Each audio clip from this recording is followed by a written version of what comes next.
محمد وعطرته بعدد كل معلوم لك. اللهم صل على سيدنا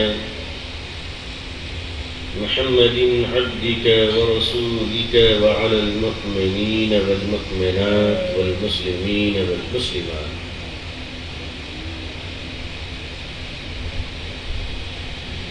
معزز اکابر حضرات علماء کرام، بزرگان محترم، نوجوانان اسلام، عزیزان گرامی، پردہ نشین خواتین امت اسلامیہ، میں آپ کے درمیان جن حالات میں بیٹھا ہوا ہوں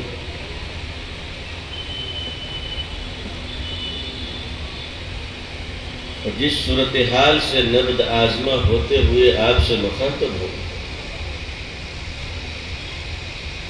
ان حالات میں دو ہی آدمی بات کر سکتا ہے، یا تو اللہ کی توفیق ہو جائے یا آدمی کا دماغ ہی خراب رہے۔ دعا کر دیجئے کہ اللہ مجھے خیر کی باتیں کہنے کی توفیق عطا فرمائے۔ کچھ باتیں آپ کے دلوں کو ایسی لگے کہ وہ چوٹ محسوس ہو۔ میں آپ کو سہلانے نہیں آیا، میں آپ کی تعریف کرنے نہیں آیا،